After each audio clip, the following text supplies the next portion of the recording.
All right, welcome to the Hub stage. We are live once again, our penultimate conversation here at the Hub stage in InterSolar 2025, beautiful San Diego. The Hub stage is brought to you by Yada Energy and ABC Supply. Thank you to our sponsors who help make this content available to you, both online and in person throughout these 3 days. Throughout these 3 days, my co-hosts and guests of this panel have been walking the show floor and engaging in conversations with folks as they are prone to do, in prep for what will no doubt be episodes on their podcasts in the coming days. I am joined by Sean White, Solar Sean of the Sean White podcast.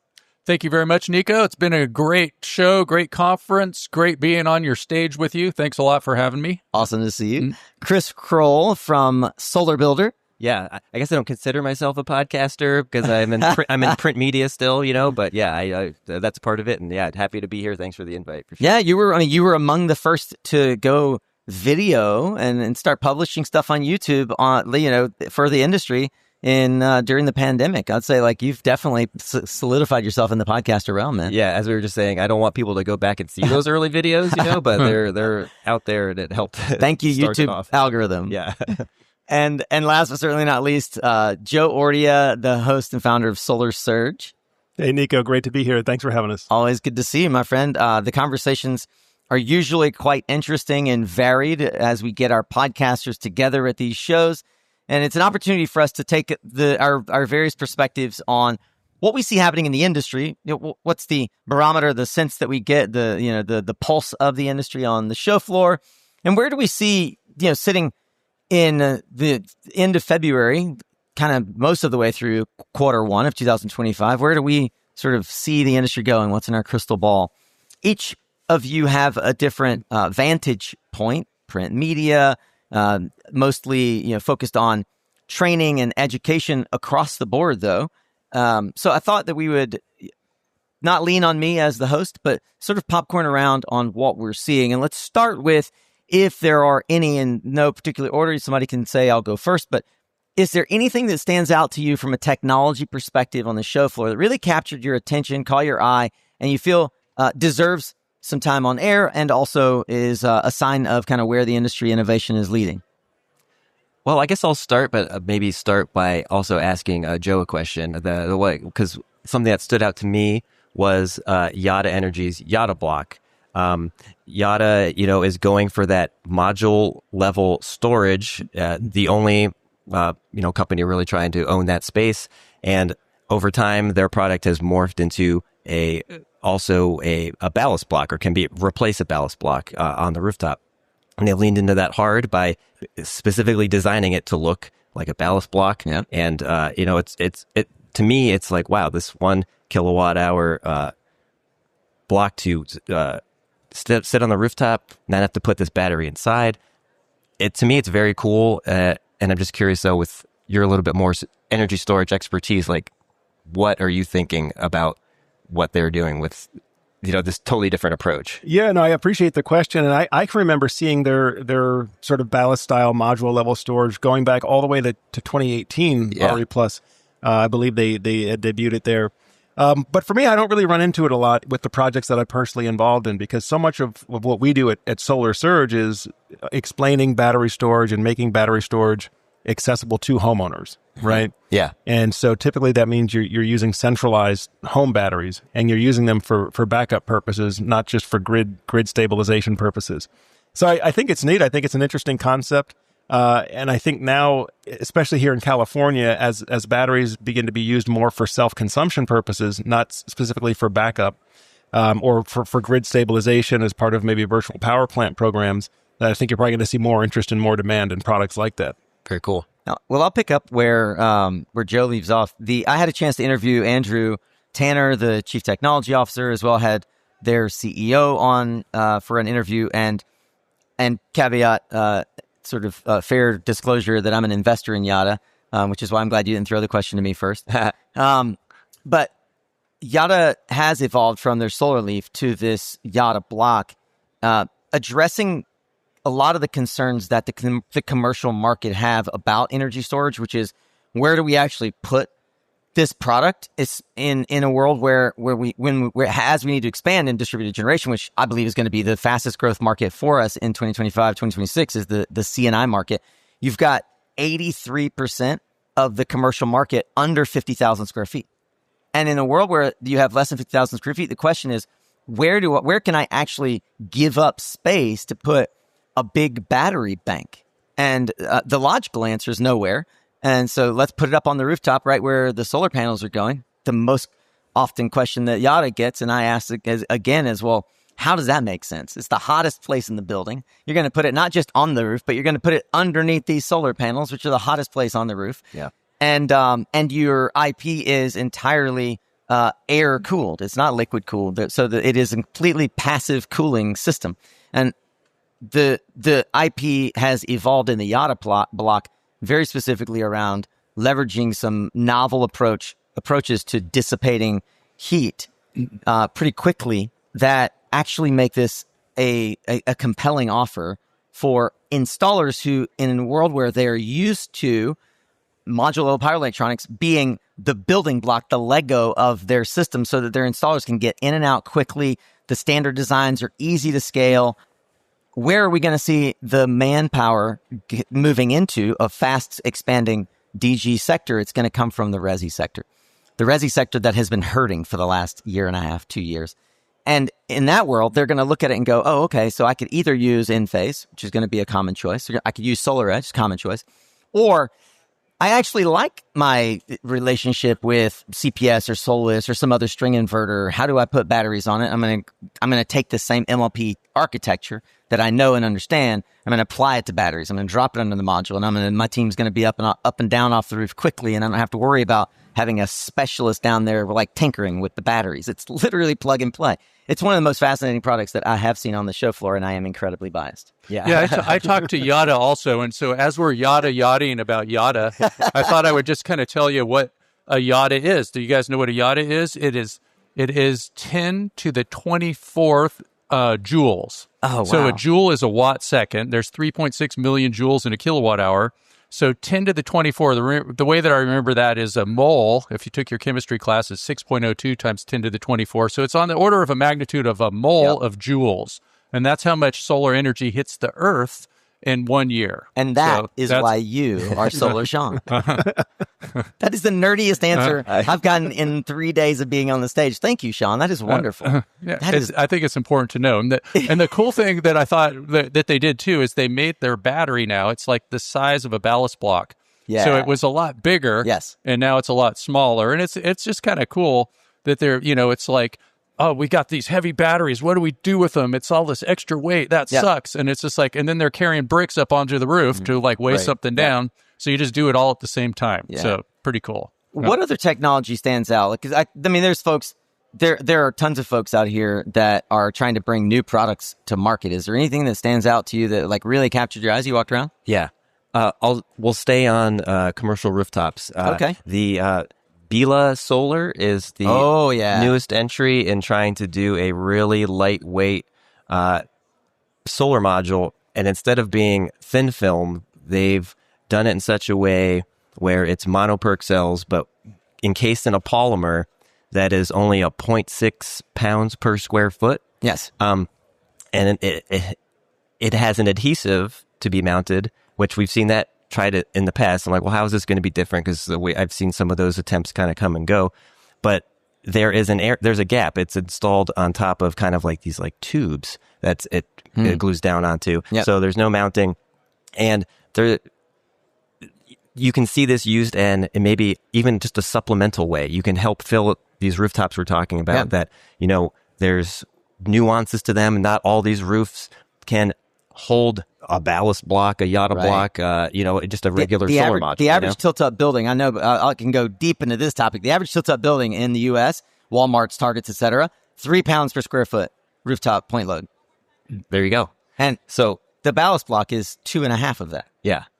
So I'm just intrigued that they're going to be able, and they're manufacturing this in the U.S. I forget which. It might be Indianapolis. Indiana, right? Indianapolis. Yeah, I toured their factory recently. It's pretty cool. Fantastic. Yeah, and I saw some of the first ones that came off the assembly line, and it was kind of cool. I took pictures, but there were some cracked cells in there. Yeah. But they were just like tuning up their machine, so nothing wrong with that. And those cells are now going to be sourced from the U.S. too. They're sourcing it from ES Foundry, which just opened up a plant in South Carolina. Yeah, and actually what they're going to do with those cells, though, is they're not going to use those for their product that's the really lightweight one. Oh, that's right. They're going to do some metal frame one, glass modules, real standard stuff. But pretty cool, like made in America, solar cells made in America. So I don't know if you guys caught the episode we did with Ryan Wartina, the founder of Jelly, who sold it to Q Cells. They are now doing this thing called Dragon Wings, which is literally like we've all seen this idea attempted 36 times in the last 20 years. A fold-out array from a container, with batteries inside. Well, Ryan is Doc Brown, and he figured this out. One of the secret weapons to his arsenal is Bila modules. It's the only way that he can get a 60-foot span, and effectively 33 kilowatts on this, architecture that scissor arms out with solar panels. I mean, it was probably our second behind Alex Honnold, like our second most viewed short on YouTube this past year. It is a fascinating product, and I bring it up because it's only possible because of the technology from Bila. That's really the only market player that can make it work. Yeah, from a weight perspective. I just love that we keep seeing these innovations. Sometimes they rise and then they fall, but then there's always something. There's a kernel, and then they kind of like rise back up again, and we keep like fine tuning things, and some of these are starting to hit. Yep. Yeah, and it's also got no metal parts. The Bila Solar ones, the non-glass, not without the frames, and they have like this other thing too that's like a fiberglass way to rack it, like to put it up there. And so I'm kind of thinking, too, that they're going to probably come up with some kind of rapid shutdown solution, because there is a way to do rapid shutdown with that when you don't have like metal parts and grounded parts and all that kind of stuff. Yep. So pretty cool stuff. And I'm also friends with the people that are developing it and all that. Nice. So, yeah. Well, I'm going to throw another one at you, Joe, that that's in your wheelhouse. I went by the Fronius booth because I'm always curious how what I consider to be kind of legacy products that helped build the industry are doing to evolve. And I'm impressed with their Gen 24 Plus product. One of the things that I'm curious from your perspective, is it novel or not, is this ability to do a upgradable, like over-the-air inverter, where effectively like everything you need is there to add storage on. You just need a software upgrade. Literally, like you can buy it, put it in, and it's future-proof. Is that something that you see as novel, or where else are you seeing that kind of technology? And maybe talk about the importance of that for the installer.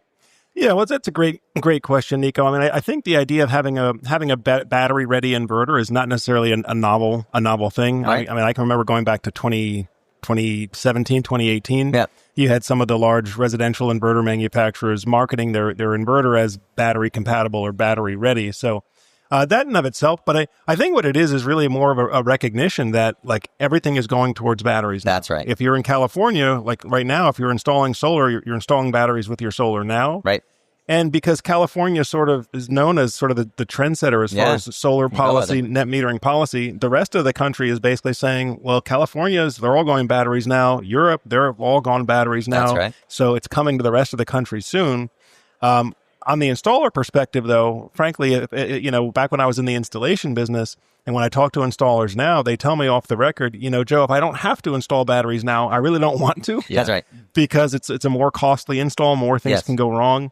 Now you're responsible not just to keep the solar panels working, but you're responsible to keep that home with secure backup power as well. It's just more risk, more complexity for the installer. Yeah. So I like with what Fronius is doing, where they have their battery-ready inverter. It's a simple string inverter, simple install on day one. And then if that contractor wants to be able to come back 3 years or 5 years later and add battery storage, either for self-consumption or for backup, they pretty much have all the main components there to do that. There's another topic that came up in a conversation that I was having around it, like thinking about legacy products.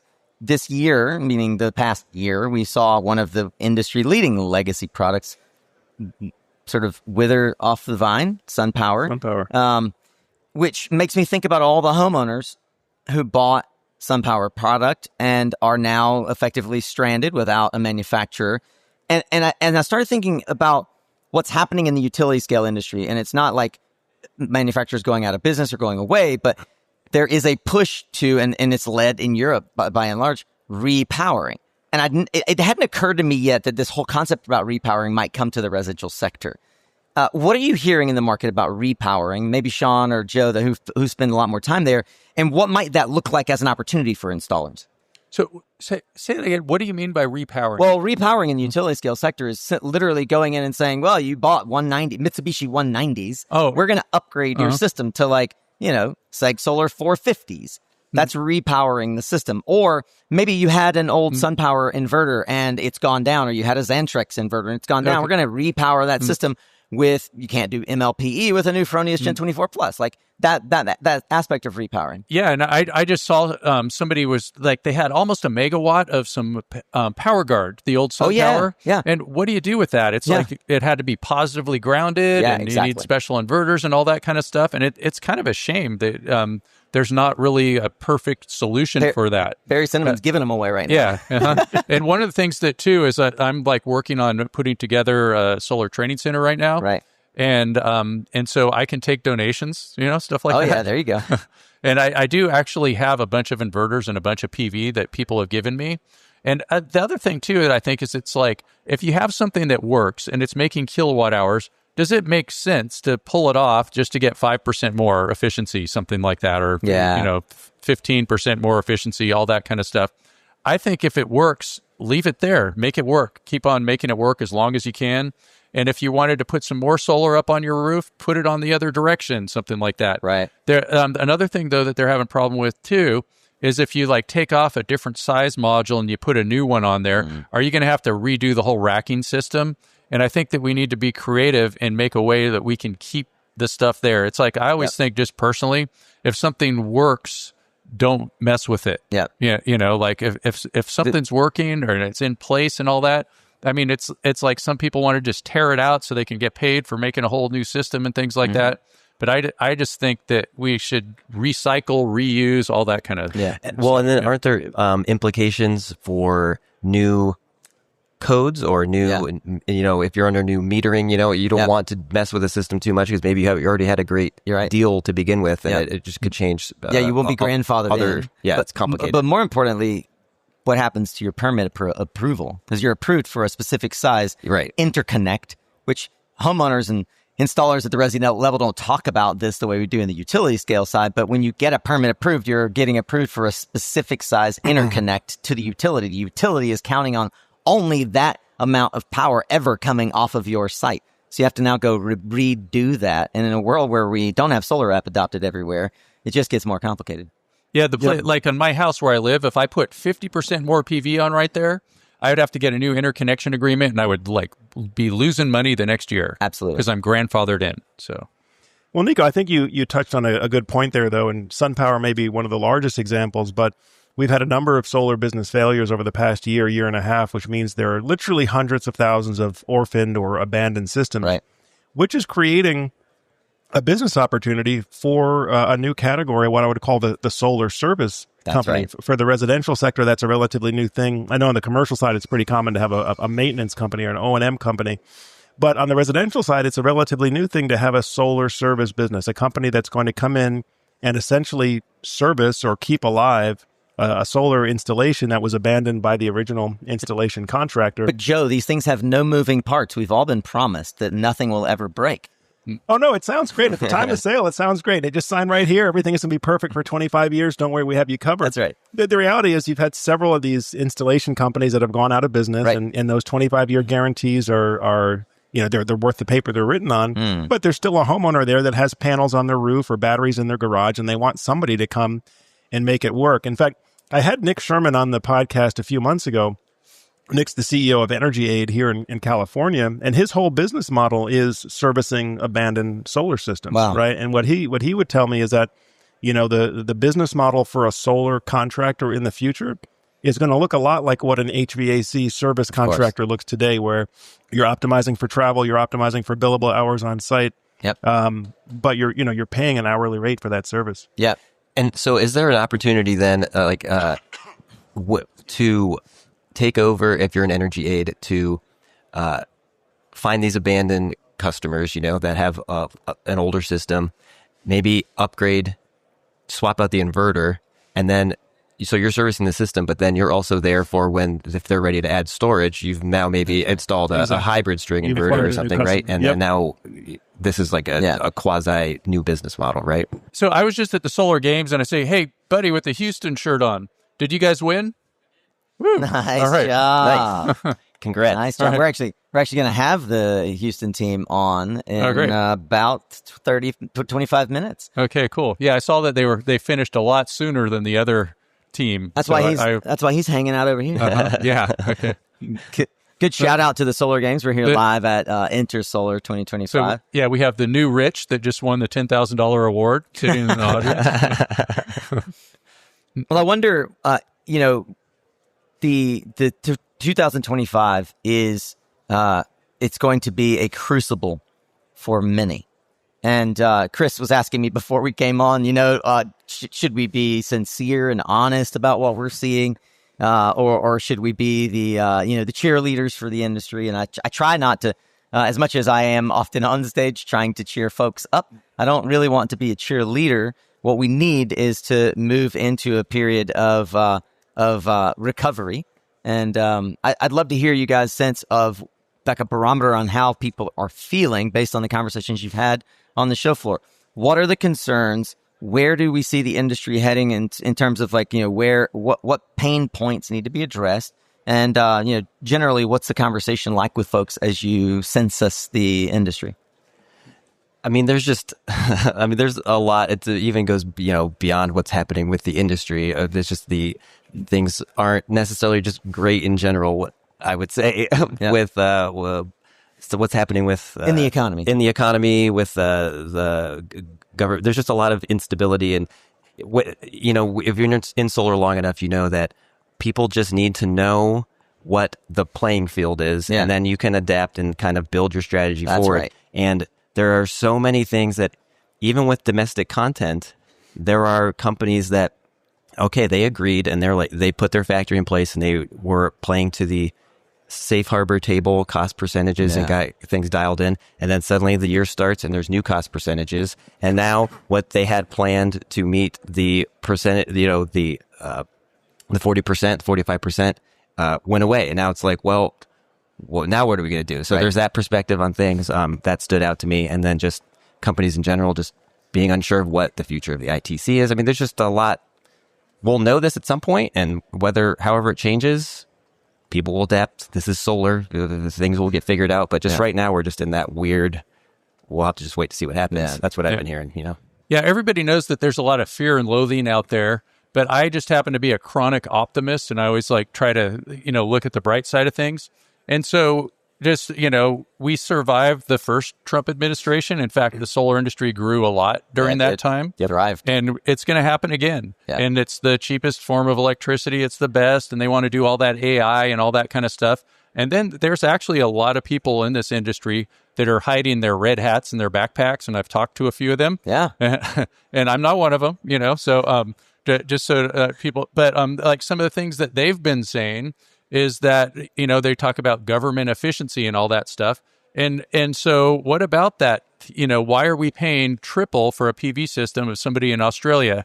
And then they talk about government efficiency and permit plans and all that kind of stuff. So maybe we can get Mr. Elon over there, instead of going after some of the things, is to go after the permitting process. So let's kind of redirect some of that energy towards the permitting process, so we can install solar for $1 a watt on residential. There you go. I was just thinking where I left my red hat. But, I was going to say you did a really interesting video on this. I would love your perspective. I did. Well, I'll say for the other red hat people out there is solar is something that just makes sense. I think whether you're on the left side or the right side of things politically, it's something that just makes sense. So we might do it for different reasons.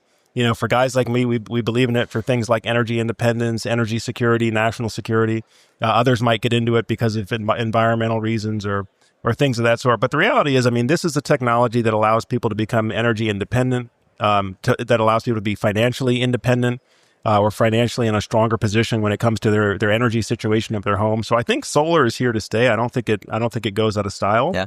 But I think the question is, how do we get it to more people, and how do we make it more affordable? Yeah. Like Sean mentioned, the rest of the world has much cheaper solar. Whether you're talking about Europe, Australia, China, Africa, they have it a lot cheaper than we have it. Unless you want to go the do-it-yourself route, which is a good segment of the community now as well, is still that sort of off-grid do-it-yourself community. But for legit on-the-grid permitted solar, we're paying more than we should have to. Yeah.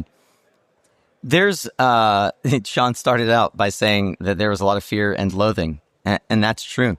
I saw a lot of slumped shoulders walking around the show floor. Yeah. And not because they weren't getting the pricing they wanted. There's a lot of folks secretly laying folks off this week, next week, last week. I've shared fairly openly in my close circle, we're a content marketing company, and we live and die by the budget cycles of our patrons, of our sponsor partners. The 50% of our marketing counterparts that still have a job don't have a budget. Yeah. Right? I introduced a new sales manager this week. Yeah. It was his first day. He's a longtime friend of mine. He's been in B2B publishing for a long time, but it was his first day in the solar industry at InterSolar, and we were having these conversations, and he was like, man, did I join this at the wrong time? Because just most of the conversation were like, where our budgets aren't quite there. You're right. That gives you that vibe of everyone's not quite sure how this year's going to go, know? Well, for those who are not quite sure how the year's going to go, I had a longtime friend come over and just sit and hang out this morning, a guy named Rue Phillips. If you've been in the industry for any period of time, Rue Phillips. He built and sold 3 companies, 3 of the more important companies, sort of on a pioneering level of service to the industry. Most recently built and sold Pronto 365 for a lot of money to Enphase, doing exactly what you are talking about, training a workforce to go out and fix solar projects on the resi, commercial, and utility scale side, and building an entire huge business around that. And I said, Rue, you've been in business for a long time. You have seen these cycles come and go. What's your advice for entrepreneurs who are struggling right now? Maybe they are dealing with layoffs or lack of budget authority or approvals. And he said, in my team, I wish I could do a proper British accent because he's got a beautiful British accent. But he says, in my team, we're following the 3 R's right now. And I said, well, Rue, what are the 3 R's for those of us who haven't read all the books you have? And it's restructure, reinvent, and recover. And every entrepreneur that he coaches or is working with or invested in right now is in some form of, with rare exception, restructuring. Really thinking, is this the product category I want to sell or focus on? Is this the right target customer? Or reinventing themselves? Am I building this business towards the right customer market segment, et cetera? Should I be thinking outside of U.S. borders? Should I be drawing outside of the lines in terms of what I consider to be my business model? And then recover is almost self-explanatory, but you got to recover the lost revenue in some way through tactic and strategy. And let's face it, the reason that many of the budgets aren't there is people are getting laid off. Folks are just trying to hold back and wait and see. And if there's one thing that the current administration's sort of positioning has created, it is stagnation. And that stagnation is that wait and see game right now where folks are holding off on making decisions. They're waiting until they have better clarity. And I wish from our vantage point, from our sort of hawk's nest, as it were, in the industry, we could give them more security and confidence. But based on the last 3 days, the only confidence I can give them is that the rest of Q1 is going to look like the past of Q1. Yeah. It'd be interesting to go back 8 years exactly and see if we were in the same place. Yeah. Like I can't remember exactly what was happening 8 years ago. But, it was like that was the first Trump administration. And I imagine there was probably lots of fear and loathing and there's probably some layoffs and all that kind of stuff. And it's wintertime right now. And the leaves are, there's no leaves on the trees. And it's just part of a cycle. Right. And it's going to come back. Yeah. No. Well, as we... Did you have something to add? Well, Dink, I was just going to say that I think one thing that I can say for sure, although certain segments of our industry are under a lot of pressure. I know the residential contractors have had a really tough time over the past couple of years. Some of the equipment manufacturers, particularly the module manufacturers, are dealing with tons of competition and some uncertainty around tariffs and other policy issues. But one thing I can say for certainty is that the battery segment of our industry is definitely seeing a lot of forward investment. There are companies that are well capitalized, that are here, that are committing marketing dollars to establishing a foothold in the U.S. market. Again, we're behind the rest of the world when it comes to storage adoption. The Europeans are far ahead of us, Africa, Australia. So it's like the storage market is just finally fully open for business, or finally fully opening for business here in the U.S. And I think companies that are in the storage part of our industry are gearing up for growth, and I think there's opportunity. So before we wrap, I have one question for you, because I want to test a hypothesis of something that I've developed through conversations at this show with largely Asian battery manufacturers. So the battery supply chain, if you're unfamiliar, is dominated by Asian manufacturers, largely China. Most of the IP, almost all of the critical metals and minerals that go into the battery itself, especially LFP, despite it being invented here on U.S. soil, is in China.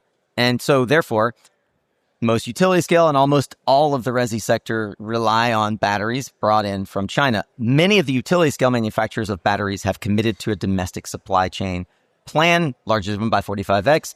We know that Enphase and SolarEdge have made that commitment as well, at least on the inverter side. I'm not sure about storage. I'm curious if my hypothesis is true, that because of the current focus on independent U.S. energy dominance, reshoring of manufacturing, et cetera, the vernacular around that, the creation of jobs around that, and the feeling and sense of national pride around that, do you anticipate that price can still drive folks to place POs for China-based, no domestic manufacturing plan batteries? Or are folks going to take a principled stand and say, if you don't have a domestic plan, we're not going to buy from you? I think you're going to see both. I've met with companies at this conference this week, brands that you might consider, that's a low-cost China-made brand. They have plans to do domestic manufacturing and to do it in the very, very near future. Yeah. So I think you're going to be surprised by the end of 2025. A lot of the battery products, a lot of the brands that we talk about on the Solar Surge channel are going to be made in USA and domestic content compliant products. Fantastic. Well, Joe snuck in his plug for how you can find more content from Joe. So why don't we do a quick round of goodbyes? I'm really grateful for the opportunity to always see you all in person and get a chance to ask you questions and have us sort of share thoughts as peers. For those who want to follow you in some way, maybe they're listening to the Suncast podcast after this, or they're online watching some YouTube video that was posted somewhere by InterSolar, how can they find more of the kinds of content that you create? We'll start with you, Sean, and come back down this way. You can find everything about me at SolarSean.com, including Sean White's Solar and Energy Storage podcast and my heat spring classes. Yes, go to his heat spring classes. And if you learn a lot about solar and you learn how everything works, that makes you recession proof, or even if it's just like an industry recession just for a few months, whatever, you're going to keep your job. That's right. Yeah. Solar Builder Magazine, you can find it at solarbuildermag.com. You can also go to youtube.com/solarbuilder to find our various video series that we have there. Solar Builder Radio is our podcast feed, which is basically just the audio versions of the videos right now, but trying some more stuff there. Also working with the Mayfield Renewables team on their Dispatches from the Energy Transition, thank you, series that we're developing more digital products for that as well. So just lots of stuff with Solar Builder going on. Apart from being the best print media magazine in the industry. There you go. Thank you for saying that. You're welcome. Woo.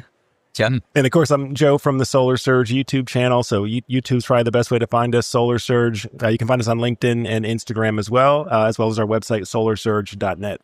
And I am Nico Johnson from Suncast Podcast. And lots of folks find me on LinkedIn, but you can find every way to connect with us at suncast.media, including how to subscribe to our podcast and listen as thousands of others do every week as we bring you leaders from the front lines of the clean energy transition. If you're looking at ways to enhance your content, which we all think that you should, then you should start here with one of the four of us on this stage. We are considered experts in the industry of how to create and attract content that converts. I think that it really matters in this day and age that you learn how to make content that converts, content that captures the only thing that matters in the 21st century, which is attention. We're in an attention economy, folks. We produce this kind of stuff so that we can help you get smarter and do better, move faster with more confidence. So thank you for taking time to be with us here in person and online. And thank you all for being here with me. Thanks for Thanks, having us. Thank you, Nico. man.